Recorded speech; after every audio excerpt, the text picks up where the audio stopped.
Makati Productions present Shadow and Light, written by Dominic Grimm. After the fall of the Jedi Temple on Coruscant, the Order struggles to rebuild on the ancient world of Tython. The scars of war linger, and tensions rise as whispers of Jedi intervention and galactic affairs threaten the fragile peace. Among the new generation of Padawans, Finn Shadowstone trains in the ways of the Force, seeking balance between duty and emotion. Haunted by visions of a lost friend, he grapples with the burdens of the past and the uncertainty of the future. When a fateful encounter brings him face to face with Jedi Master Dar Ben and his former ally, Zen Lure, Finn senses a growing darkness within the Order itself. As hidden conflicts emerge, he and his master, Dar Ben, must navigate the shifting tides of loyalty and deception before the Jedi lose themselves to war once more. Chapter 1. There is no emotion. There is peace. There is no ignorance. There is knowledge. There is no passion. There is serenity. There is no chaos. There is harmony. There is no death. There is only the Force. He repeated the Jedi Code as he meditated under a tree in the newly restored training grounds. They had arrived early this morning, working through the bulk of the day. He and his fellow students had worked hard to see this land restored to its former glory. He had chosen to remain behind when the others had left. As one of the few Padawans who had been off-world, he had enough clout with the younger students that no one questioned his decision. It was not enough to simply help rebuild in this place. He wanted a chance to explore it for himself, to truly explore it. So he had sat and cleared his mind. As he found peace, he found himself floating on a vast ocean of light. Its touch was warm, connecting him not just to this place, but to everything around it, maybe everything in the universe. So easy, he thought, so quickly had he made his connection. Was it him, he wondered, or the power of this place? Perhaps the Force was reaching out, offering him his bounty for aiding in the restoration of what had fallen apart over the millennia. It had been challenging work, challenging but enlightening. After so many centuries, the Force was still strong here, very strong. This is what we needed, he thought, a place to grow, to heal. It is safe to say that we could never have found such a place on Coruscant. After the fall of the temple, they needed more than simply a place meet. The attack, the deaths caused by the Sith, they remained an open wound to many who had survived those events. It was said that time healed all wounds, but for the Jedi, especially those that survived the massacre, the wound remained open, festering. Time had done little to heal it. In the greater scheme of things, 5 years was not that long of time, not when measured against the rest of the galaxy. It was long enough, however, for scared, angry children to become vengeful young adults. Many young Padawans had come of age since the loss of the temple, and many still harbored anger in their hearts, despite the Jedi teachings. He was not immune to such feelings. Thanks to his master, he had come to realize that early now. He had spent the last few years working through those feelings, finding his center again, and his sense of Jedi calm. It had not been easy, so he could only guess how hard it was for his fellows. As hard as it was, those emotions had to be faced. The Order did not need an entire generation of its members dedicated to revenge against the Sith Empire. It was that outcome that the Council needed to prevent, and in returning to the place where it all began, to Tython, they had taken the first logical step. It was here that the Jedi Order had first begun. It was on these very grounds where the fledgling Order had taken its first step to become the guardians of the peace. He remembered when he had first set foot here, the Force was very strong here, and whispers of the Order's past could almost be heard on the winds. It was for that reason that he had volunteered to help his fellows restore these training grounds. Tython was still mostly a wilderness, and still quite perilous. The natives, the creatures that had been dubbed flesh raiders, were only one of the problems the recovering Order had to face. We can do it, if we remain strong and trust in the Force. We will restore both this place and the Order. The Jedi did what they could. They restored the temple here, and went about the business of reclaiming the grounds that had once been there. Training grounds, such as these, were where the very first Jedi had trained several millennia ago. It was an astounding thought. It was hard to believe that this place was thousands of years old, that it had likely first been used during the earliest days of the Jedi Order. The young man smiled. And now, it was being used again. Hopefully, the current order would have the good fortune of their forebears. Hopefully, this would be a new beginning for them. If the Force was truly with them, then it would be. As he floated in the sea of light, he reached out with his senses, stretching out with his feelings. He knew that some masters felt that only by completely denying their emotions or controlling them utterly was the only way to truly do their duty. He did not share those feelings, and neither did his master. Serenity is not the absence of emotion. His master had told him once, peace cannot be achieved by denying who you are. Fear, anger, even hate, they are not so easily dismissed. Then how do I do it, master? He had asked, how do I find my center? How do I go where I need to be? His master smiled gamely. You learn to work through your emotions, not give in to them. Can someone be truly brave if they have never known fear? You must act in spite of fear. Can you know compassion if you have never seen cruelty? You must oppose it without giving in and becoming cruel yourself. How can you guard yourself against something you do not understand? The Padawan had chuckled. I'm not sure Master Sailor would agree, Master. You're probably right, my young Padawan, he agreed. Fortunately for us, Saddleshan is not here. He had laughed, but at the same time, he felt a little guilty. Master Sailor was the leader of the Jedi Council. Her wisdom should not have been so easily dismissed. For the moment, he pushed all thoughts of the masters and their teachings out of his mind. He allowed himself to simply float along with the ebb and flow of the Force. As he drifted deeper into its currents, he let his mind wander. His breathing became more even. It was not sleep, not really, but it was close. It was from here that he could sometimes touch the world of dreams. It was here that he had gone many times. It was here that he had made a friend long ago. He smiled slightly. It had been too long. He was eager to see her again. He had known her for years. When he was at peace, as he was now, he often found himself back in the Jedi Temple, back in the Room of 1,000 Fountains. That room was gone now, destroyed in the Sith attack.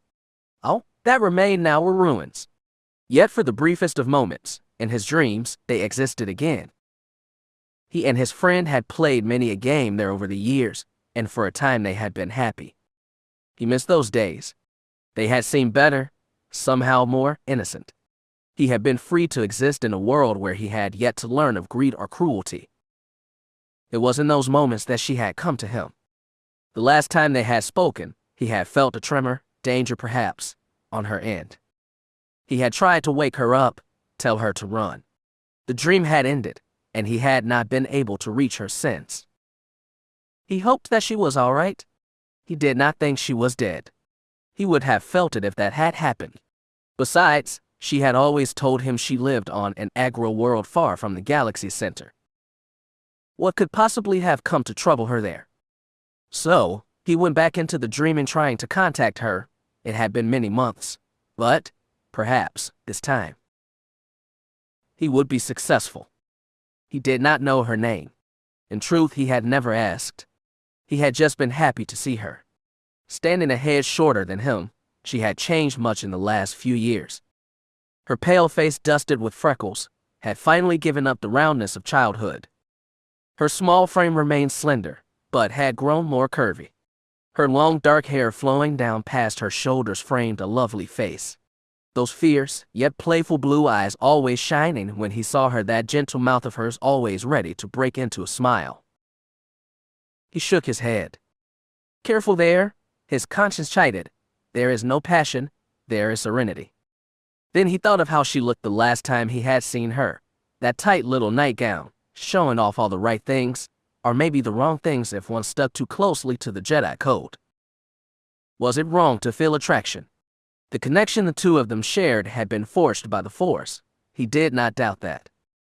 He had spent the last few years denying it, but it remained, and always pulled the two of them back together. If we have no future, why do we keep meeting?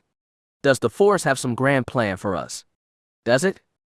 Around him the Force rippled, breaking him from his musings. The Padawan opened his eyes, drawn by a disturbance in the Force. He turned his head, seeing a plume of smoke rising in the distance. He frowned. Trouble. He was on his feet in moments, drawn to the source of the ripple. He used the Force to speed him along his way, helping him run far faster than the norm. Danger, he thought grimly. The Force whispered in his ear, lives at stake. He would not stand idly by. He had to hurry. He arrived to find the scene of chaos. A large land crawler lay on its side, its several-ton frame slowly sinking into a muddy path. He heard agitated voices, one male and one female. He could sense terror and desperation. Using the Force, he leapt overhead, landing nearby the source of the voices. He nearly caught a blaster bolt for his trouble. Whoa. Hey, don't shoot. I'm here to help. The male Twi'lek holding the blaster kept it trained on him but did not fire. His eyes were cold as he studied the newcomer, ready to fire to protect himself and his mate. The female continued to jabber in her native tongue, trying to lift the land crawler back on its wheel single-handed. She was shrieking for the male to help her. It was at that moment that the Padawan realized why. Beneath the crawler, pinned by its weight, was a small orange-skinned figure. She whimpered as she reached out, trying to touch her mother. The Padawan blanched. Their child, he realized, she was trapped. He looked at the male, still holding the blaster on him, but also wanting to get back and help his mate free their child. I'm here to help, he repeated. I'm a Jedi. Hearing what he was did little to put the Twi'lek man at ease. Not that the Padawan should have been surprised. The Twi'leks had built their settlement on Tython without Jedi or Republic permission. Their mountain home a thorn in the side of the recovering order. Ever since they had come, the Jedi did little to aid them, and the Twi'leks had grown distrustful as a result. Is that any reason to deny help? His master's voice seemed to say distantly. Are these people any less children of the Force? The boy's eyes narrowed. No, they were not. He would aid them. He looked at the crawler. Even if he helped the two Twi'leks lift, it was unlikely that they would be able to lift the machine by physical strength alone. The heavy crawler had been too much for the muddy path, too much weight, but at the same time, the mud was the only reason their child still lived. The girl had sank into the ground, pushed down into the mud by the vehicle's weight, but it was only a matter of time until the weight shifted enough to crush her. The young Jedi's hand went to his belt. His newly constructed lightsaber hung there. He might be able to cut the girl free, but... He shook his head. No, that would not work either. He could see the fuel cell, not far from where the girl lay, if he started cutting blindly. He sighed and took a step back. It was to be the hard way then. He looked at the male, hoping he could at least understand basic. I'm going to try and lift it, he said, trying to keep his voice calm. When I do, move quickly and pull the girl to safety. I'm not sure how long I will be able to hold it. The Twi'lek lowered his blaster slightly. He looked on the young man before him with doubt. Clearly, he did not think this blonde 16-year-old human was capable of what he's saying, if the man understood at all. The Padawan took a deep breath. He tried to find his center again, the ocean of light. Stop stalling, his master's voice chided. Stop preparing and just lift the bloody thing. He closed his eyes and reached out, both with his hand and the Force. Do or do not, he thought. There is no such thing as try. Again he felt the Force, its warm light washing over him, only this time, instead of just floating on those waters, he tried to direct them. He could sense the male Twi'lek, uncertain of what he was trying to do. The male pulled his mate away. She was still shrieking, still trying to save her child. Do not focus on them now. There is nothing but you and the Force. It surrounds the down crawler. Reach out to it, expand it beneath the machine. Lift it up. He imagined the ocean flowing around him, its waters flowing beneath the crawler. He pushed those waves with his mind, his will. More began to flow beneath it. Slowly, it began to lift. He was not watching with his eyes. Yet, he could picture the scene perfectly. He could see the light flowing beneath the crawler, raising it up like boat. The panicked cries of the Twi'lek female stopped.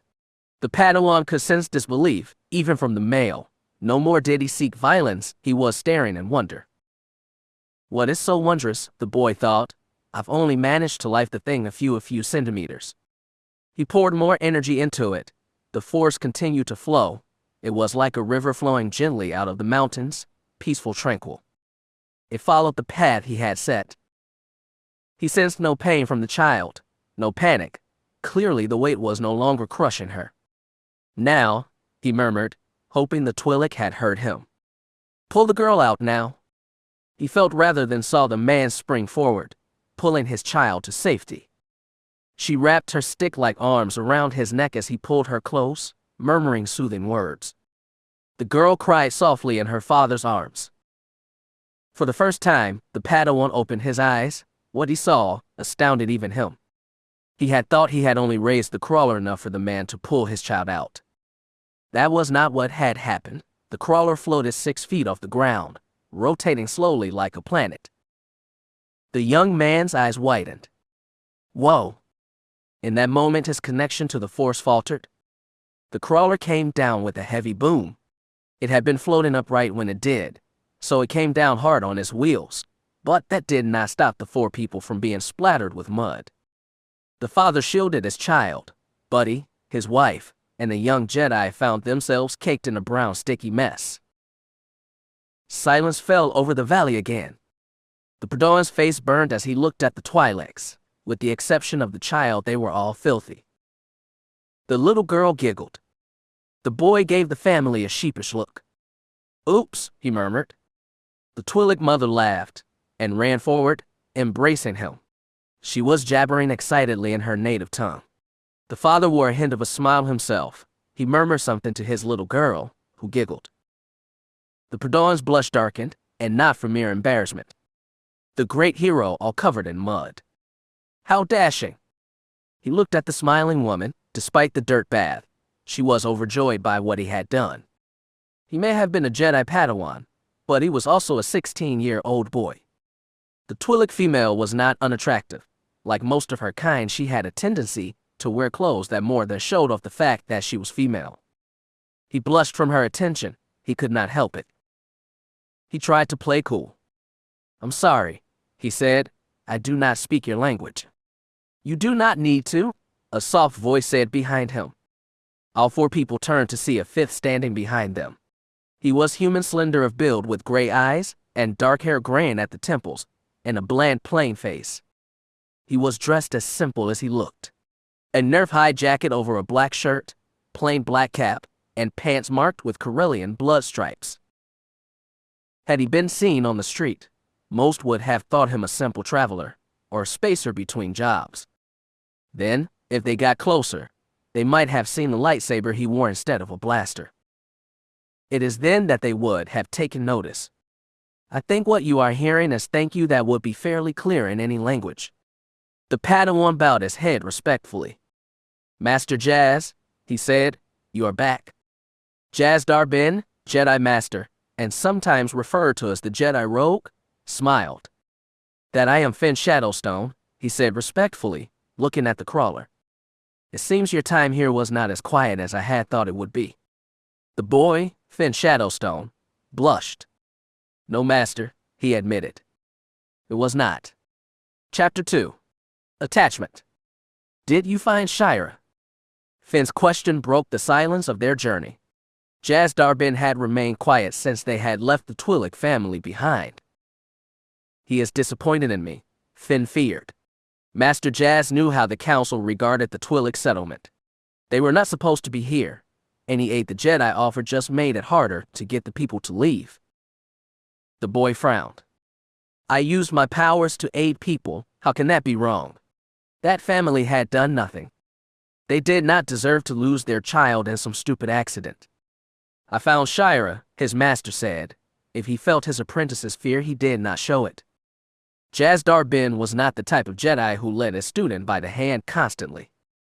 He preferred to let his charge find his own way on his journey, intervening only when the student became so lost that he could not find his own way. She is here now on Tython. I've contacted Master Vey. She will be here to retrieve her soon. Finn nodded. He was aware of his master's master, of course. He had met Veylo on several occasions. In her own way, she was almost as much of a Jedi maverick as his master was. Yet, she was still a senior Jedi, having served the Council for several centuries. Few in the Order felt it proper or polite to question a master whose life and skill had spanned longer than most of the current Order had been alive. Jaz Darbin smiled at his student. Shira would be pleased to know that you were concerned for her welfare. She is quite fond of you. Finn shrugged. She is a fellow Padawan, he said dismissively. My Jedi sister, of course I'm concerned for safety. His master chuckled. What? Finn asked, a confused look on his face. What? His master gave him an amused smile. You don't really know how to speak to girls, do you, Finn? The boy blushed. What do you mean, master? The older Jedi chuckled again. Only that Shira may not find your concern for her as a Jedi sister very comforting. Master Jaz shook his head. I think I've been gone too long, he said, or perhaps just long enough. You are starting to sound like a proper Jedi. Finn sniffed. He could not tell if that was meant to be a compliment or a rebuke. Being that it was Master Jaz, it was probably both. Finn Shadowstone knew how the rest of the Order saw his master. They viewed him as unpredictable, perhaps even a gray Jedi. Finn did not see that. When he looked at his master through the Force, he did not see gray. He saw light shining down on him. It was a level of unity with the Force that the young Padawan hoped to emulate one day. Yes, Master Jaz often looked for alternative ways to accomplish his missions, and yes, he was not above using unorthodox tactics, but in Finn's eyes that is exactly what made his master, well, a master. The well-worn path was not always the only one, or the best. He was proud to be Master Jaz's student, even though he often felt intimidated by the older man. He was always so sure of himself. Finn wished her was like that. Master Jaz had had an interesting history. Though he and his brother had been given to the Order at infancy, Master Jaz's training had been anything but traditional. At the age of 9, he had been traveling on a ship with his fellows. Finn did not know all the details, but the ship had suffered some kind of failure, and Master Jaz had been separated from the rest of his fellows. In fact, he had been believed lost by the Order for almost 10 years. What had happened in those years had educated the young boy who would become known as the Rogue Jedi. Finn knew a few of those stories, but his master was never one to tell everything about himself. He was not one to brag. The Order did not even realize he still lived until he showed up at one of their enclave years later with Master Veylo. It was at that time that the elusive master declared she was leaving her self-imposed solitude and rejoining the Order proper, and to inform the Council that she had taken Jaz Darbin as her Padawan learner. It had been an odd beginning to a life in the Jedi Order, to be sure. There had been those that questioned his return, wondered if he should not have been sent to the Aggro Corps after such a long time. Master Jaz had had to prove his worthiness over and over again. When the Sith returned, he had proven to be both an able warrior and a skilled diplomat, though he truly shined at moving in places where other Jedi could not. The experiences of his youth had gifted him with the skill of infiltration. He had made good use of that skill during the war. He had been among the Jedi sent to peace talks on Alderaan. He had been there with the rest of the Jedi delegation when the Sith had launched their surprise attack on Coruscant in the Jedi Temple. Finn, only 10 years old at the time, and living in the temple, had been forced to flee into the lower levels to escape the Sith who had come to kill every Jedi in the temple. He had gathered a few of his classmates, and they had fled into the lower levels with what few younglings they could muster. For almost a week they hid in the lower levels. When they emerged, the whole galaxy had changed. The Treaty of Coruscant had been signed, and the Sith Empire had seemingly been rewarded for their cowardly sneak attack, for their treachery. Even today, over 5 years later, Finn's blood still boiled at that. He and his friends had been heralded as heroes when they finally emerged from hiding. They had saved not only their own lives, but the lives of 22 younglings. The masters had been most impressed. The so-called Padawan pack had been minor celebrities, a single victory in the face of a crushing and embarrassing defeat. Finn had not felt like a hero, and neither had any of the others. They had survived, nothing more. There were 5 of them in the pack. Of those 5, 2 had decided to leave the order, not feeling worthy of the praise that way being heaped upon them. The 3 that had chosen to remain were now all being trained by proper masters now. Though they had not seen each other in almost 6 years, the order had scattered them. Finn had never really understood why. After Coruscant, Finn had drifted for a time. Despite the praise he had gotten for surviving Darth Malgus' sack of the temple, he remained distant. He felt angry, both at the Sith and at himself and the Order. The Masters did their best to help him, but no matter what they did, that anger still remained. Anger was the path to the dark side. Everyone knew that. Finn knew that, but no matter what he did, no matter what the Master said, the anger remained.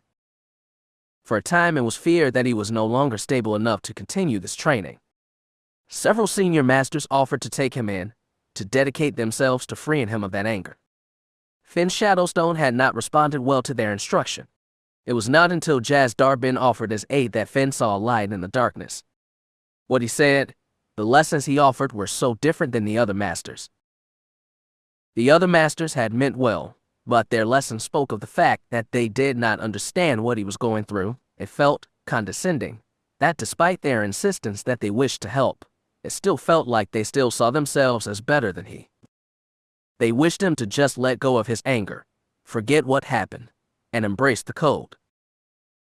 Master Jaz had not done that. He spoke with Finn, helped him acknowledge what he was feeling. He taught him not to run from his anger, not to bury it, but to face it. Some of the trials he had put his student through could have been called extremely unorthodox, yet they still served their purpose. He forced Finn to face his dark emotions and gave him the choice to either embrace them or move past them, to use what he had learned to grow beyond his darker impulses. Finn had chosen to move past them, and doing so, found a peace that he feared he had lost forever. He would always be grateful to Master Jaz for that, always. Because of his master, he had a chance to truly become a Jedi.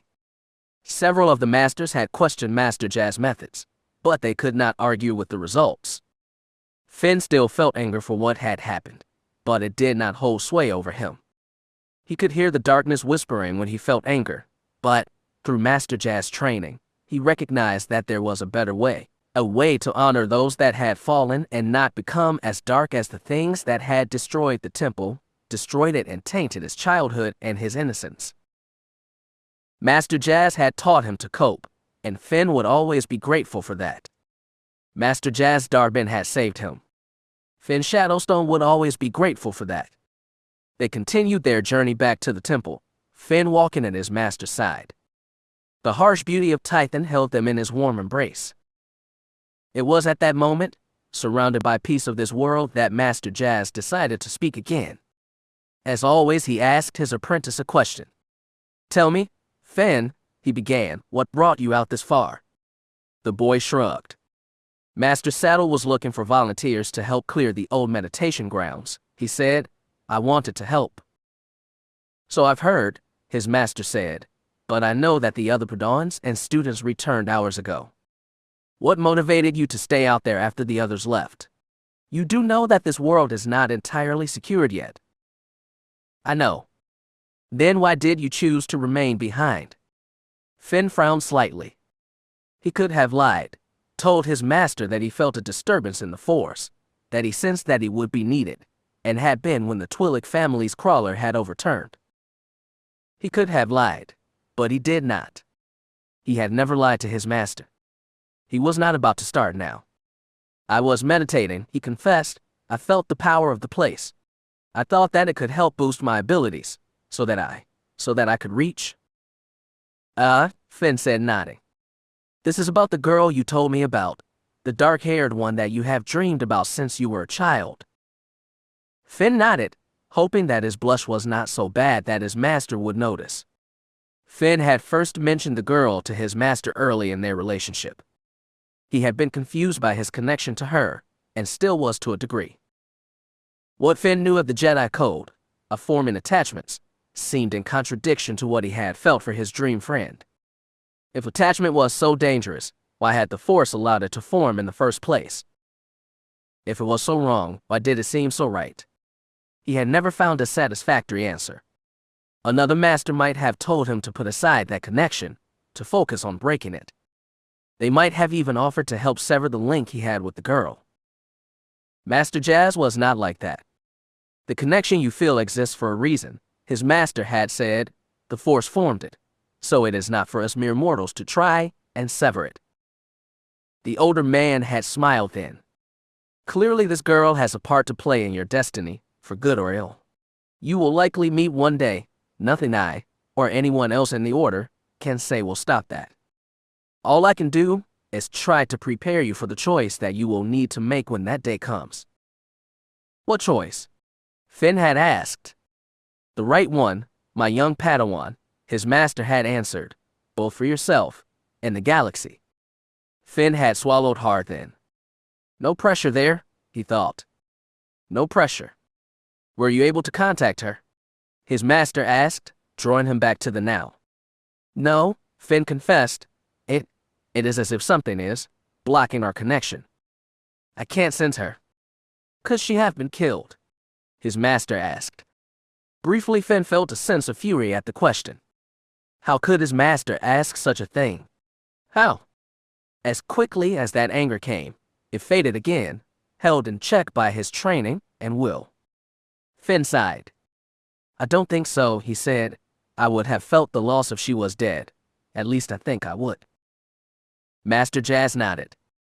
A good answer, he said, smiling at his young student. Finn blinked. Why? Never start thinking that your abilities make you infallible, Master Jazz informed him. Too many of our Order are so sure of themselves, too confident in their abilities. Such pride can lead to arrogance, and arrogance can be trouble. Finn nodded. Though once again, he was confused. You question yourself, Master? Jazz Darbin laughed. All the time, my boy, he admitted. It does not seem like it. Master Jazz shook his head, his amusement rippling through the Force. I think that is part of the being a master, Finn. People don't want to see that we worry. They think we have all the answers, and sometimes that makes them unable to see our own fears. His master shrugged. I'm sure that is reassuring to those we protect. Power can be an illusion sometimes, Finn said. Sometimes that illusion can prevent a problem as well as a lightsaber, apprentice. The appearance of strength is sometimes as powerful as actual strength. That is another skill you are going to have learned to use one day. With your training, I will, he said. Careful, Finn, his master warned, you are going to give me a swelled head. The boy smirked. That was unlikely, he thought. His master was one of the most grounded men he knew. He did not seem the type to surrender to arrogance. Speaking of strength, his master said, that was an impressive display of power, what you did with the Twi'leks landcrawler. It is what needed to be done, Finn shrugged. I know the Council does not want us aiding the Twi'lek settlers, but I couldn't just stand by and watch an innocent child die. I would like to say that no Jedi would, his master said. Finn picked up on something then, a tremor from his master, a sense of something. You are not so sure about that, are you? He asked. Jazz Darbin frowned. I've seen things in my travels of late that suggest that not all of us have the same interests at heart. The war with the Sith has changed us. The Order as a whole has been tainted, perhaps. The older man shook his head. Suffice to say, I have some questions for the Council. I'm hoping that they will put my mind at ease. Finn said nothing, but he knew a little about what his master was worried about. At least, he thought he did. Since the temple had been sacked, there had been many Jedi that had preached the need to go on the offensive against the Sith threat. They sought to match the power of the light against the power of the dark side. The more moderate members of the Order questioned such ideas. The light withered in face of aggression, and those Jedi that believed their righteousness protected them from ambition and the desire for revenge were walking a fool's path, or so Finn thought. He had felt similar desires when he had first become Master Jazz's Padawan. He had been able to work through those feelings, but it had been a tough journey. He feared for others who were as lost as he was. He worried. Both master and apprentice stopped. They both sensed it before they saw it, a plume of dust on the horizon, and the distant whine of a speeder's engine. Master Jazz sighed. "Prepare to be talked down to, my young Padawan," he said. Finn winced. He should have guessed. There was one Jedi in the Order who always seemed to find Jazz Darbin. He was the one that was most vocal in his condemnation of the rogue Jedi's methods, even though his own record was not as clean as he tried to make it. But then again, what else was to be expected of a Jedi that chose to spend his time in the company of politicians? Finn shook his head. He could sense it, the feeling of entitlement, and the confidence that often only just bordered on arrogance. He could see the man's face perfectly in his mind's eye. They had met several times. It was a face no so different from his master's. The differences were both subtle and as clear night and day. Master Jazz's return to Tython had not gone unnoticed. A fellow master was coming to speak with him, to speak with both of them. Master Jazz tried to smile, despite the history between them, or maybe simply out of the connection of their blood. The connection of family, two halves of single whole they had been once, and just like that, he was there, his speeder humming loudly as it approached.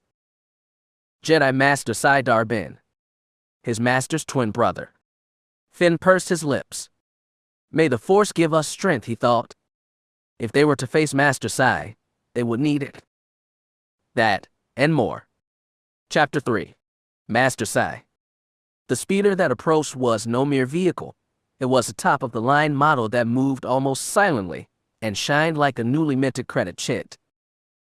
Unsurprising, Finn thought, given Master Sai's connection to the Senate.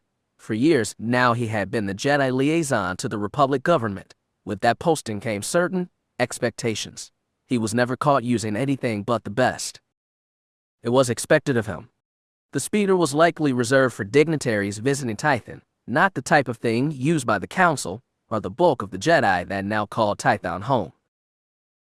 For Master Sai Darbin, the use of such a vehicle would have been second nature, all part of his position within the Order.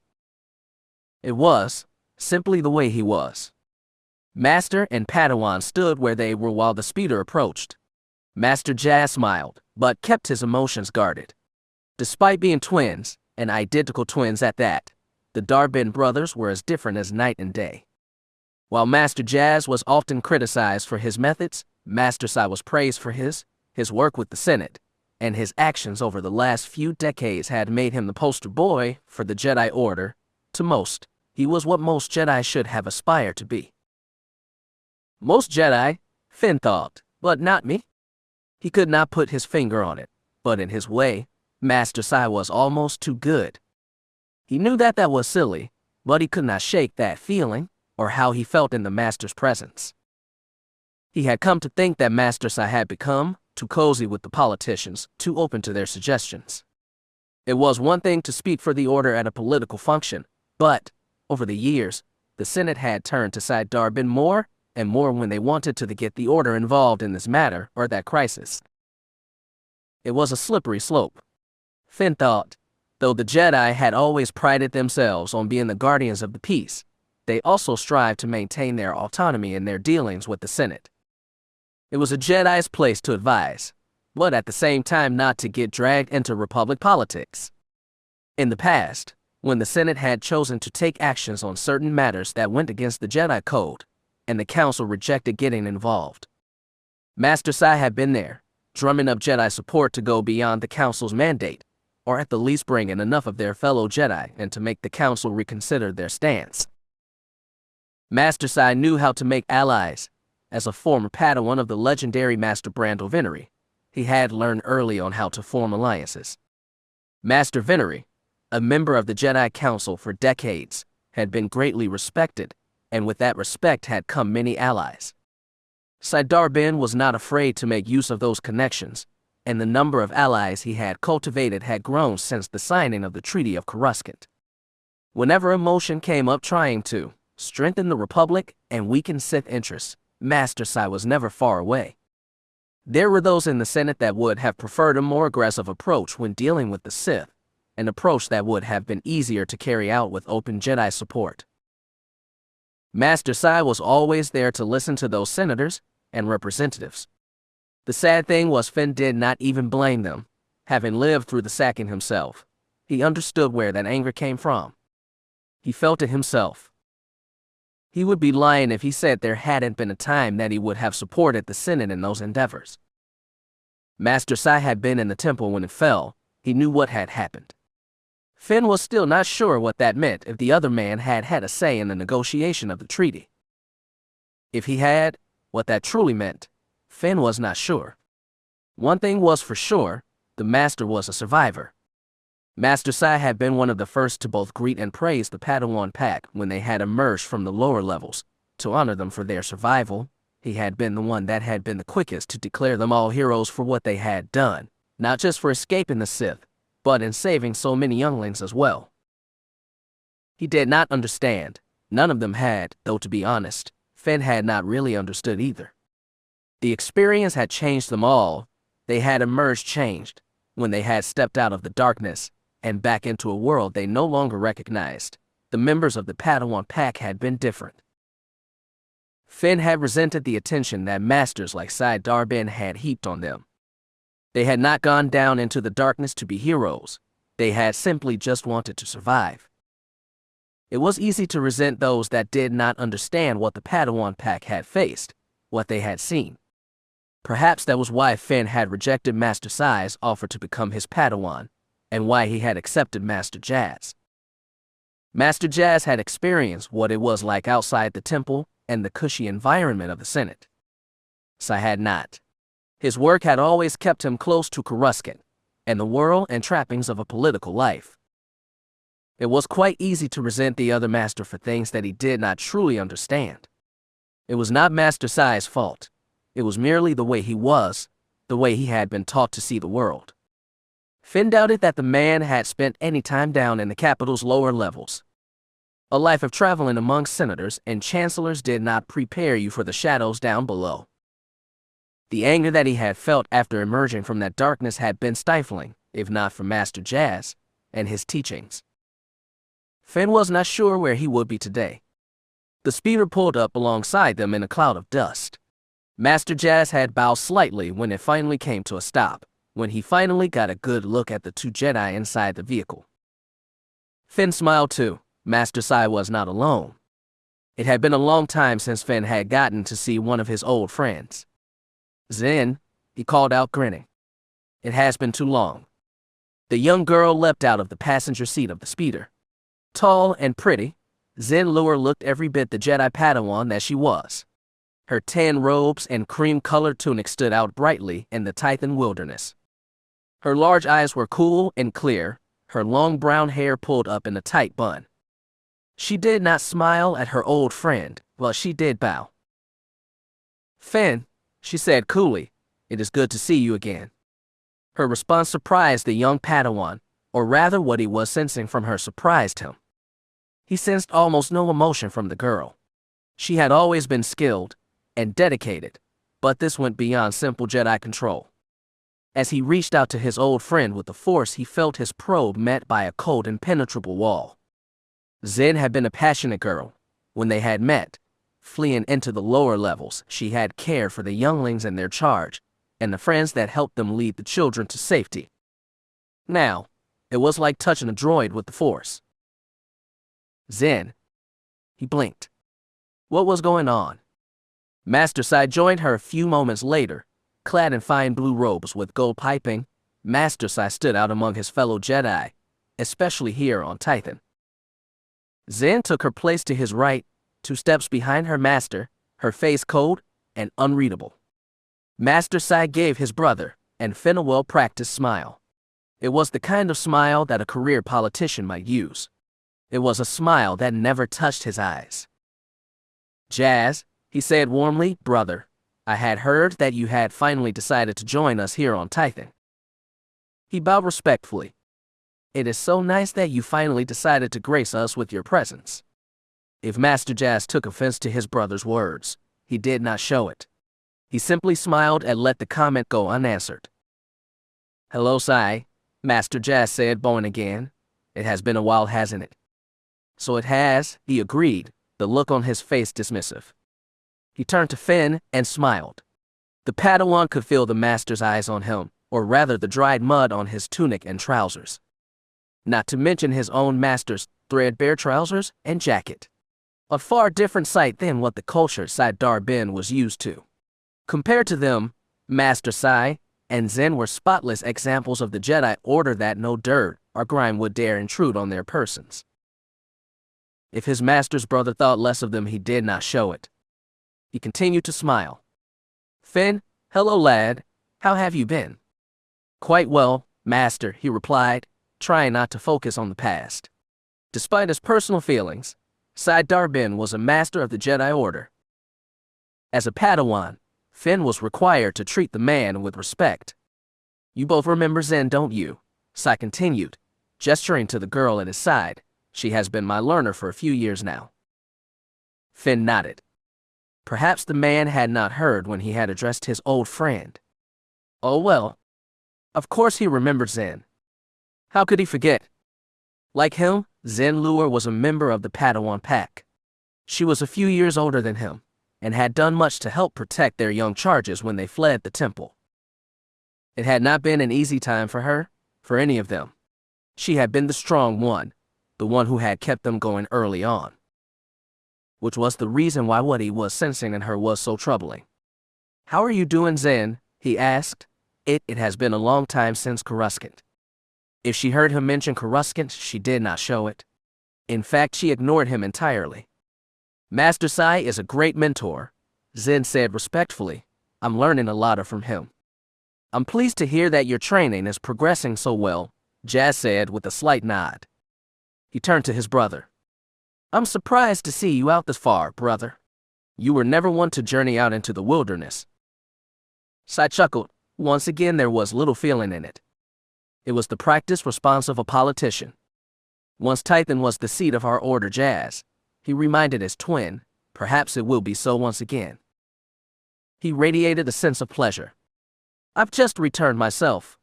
I've spent a lot of time recently talking with the Committee of Planetary Affairs. They seem confident of their ability to provide us with the latest defensive technology. Through my efforts, they have come to understand the value of Tython, not just to the Order, but to the Republic as a whole. I'm certain, Jas agreed, it is important to all that Tython does not share the fate of Coruscant during the war. Finn's master smirked. I do hope you did not mention the exact coordinates of Tython to the members of the committee. The Sith Empire has not abandoned its intelligence gathering. We would not want the entire Imperial war machine catching us off guard. Sai snorted dismissively. I'm no fool, brother.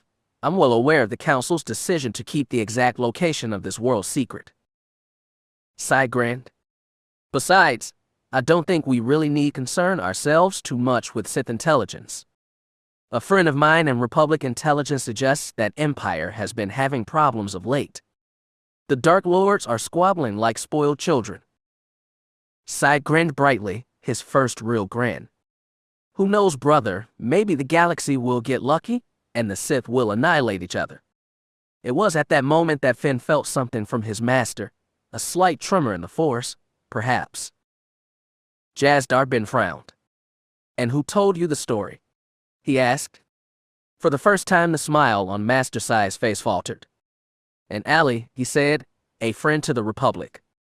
I see, Master Jas said. He sighed heavily. I heard something similar during my recent travels, he admitted. Only the tales I've heard suggest that the Republic SIS might be carrying out clandestine operations within the Empire. Operations in clear violation of the treaty we have with the Empire.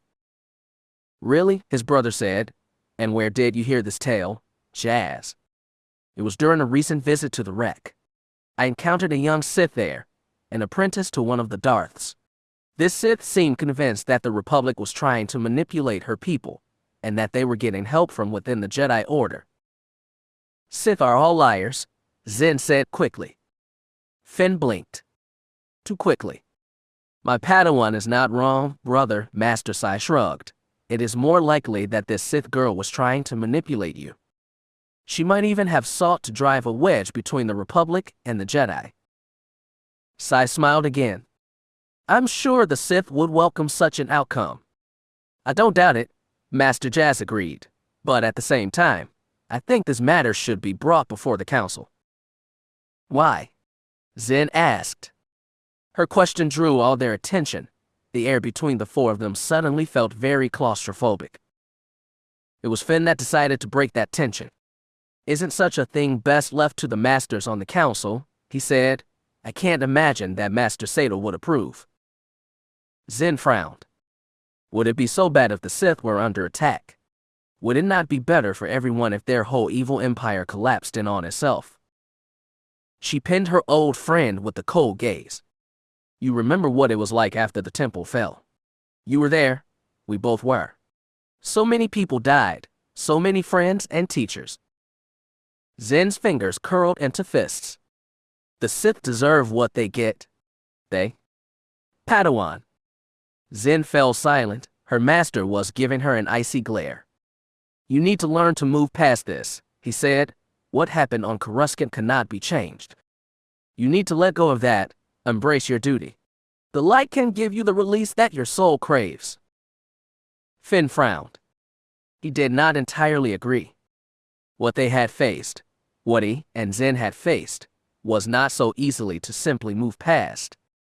He had only found his peace by facing it. The council may not have agreed with his master's methods, but they had worked. Finn Shadowstone had found his center again. Looking at Zen, what he was sensing in the Force, he feared that she had not. You should not waste the council's time with this brother, Sai Darbin said. We have enough to concern ourselves with, the rebuilding of our order. Why should we want to risk dissension now? Better a little dissension now than a full-blown revolution later, Jazz responded. Sai smirked at him. I think you are making too much of this. I don't, Jazz said. I was in the field during the bulk of the war. I watched as we engaged the Sith, and more importantly, I watched more than a few fellow Jedi fall to the dark side during that time. Their anger and aggression drove into the enemy camp. Jazz sighed again. We use the Force for knowledge and defense, never for attack. That is the way of the Order. If Jedi are actively working to destabilize the Empire, then they are opening themselves up to the dark side. All it would take would be one Jedi involved to fall and join the Sith. If the Empire had conclusive proof that they were being attacked, they would have all the excuse they would need to renew the war. Jazz met his brother's haughty gaze with a cold one of his own. The Republic is not yet ready to meet the Sith in battle again. We need time to rebuild. There was a brief pause. Something unsaid passed between the two brothers, and then Sai Darbin laughed. We will have that time, brother. No one is violating the treaty. When the time comes, the Republic will be ready to meet the Sith threat, no matter what state it is in by then. Sai smiled proudly. Do not trouble the council with this brother. Doing so would only play into the Sith's hands. He gestured to his apprentice. Come, Zen, he said. I have matters to discuss with Master Orgus. Zen Lure did not even bother to say goodbye to her old friend. Instead, she glared at Finn and his master. Through the Force, Finn could only sense anger and betrayal. He frowned. Just who did Zen think that they had betrayed? Zen come? Sydarbin insisted. The girl turned without another word. She leapt into the driver's seat of the speeder. She gunned the engine and spun it around with a practiced hand. The vehicle shot off in a cloud of dust, leaving Finn and Jazz Darbin to watch it go. Finn glanced over at his master. His expression was thoughtful. Jazz Darbin scratched his chin, staring off in the direction that the speeder had gone. Master, Finn asked. Yeah. Do you believe her, this Sith, the one you talked to? Do you think that Jedi are attacking the Empire? I'm not sure, Finn, he said. One thing is for sure. I'm definitely telling the council. Finn nodded. The High Council was the wisest of the Order. Surely they could get to the bottom of this. Surely this was all some kind of Sith deception, because if it was not. Finn did not like to think what that might mean. It was unlikely that the Order could face the Sith right now, and if a group of troublemakers provoked another war now. He shook his head. Master, he said. Yes, Padawan. Master Jas said. I have a bad feeling about this. He had hoped that his master would offer him some reassurance. That he would say that they would be able to deal with the matter swiftly, that he had nothing to worry about. Master Jas did not do that. So do I, Finn, he confessed. So do I.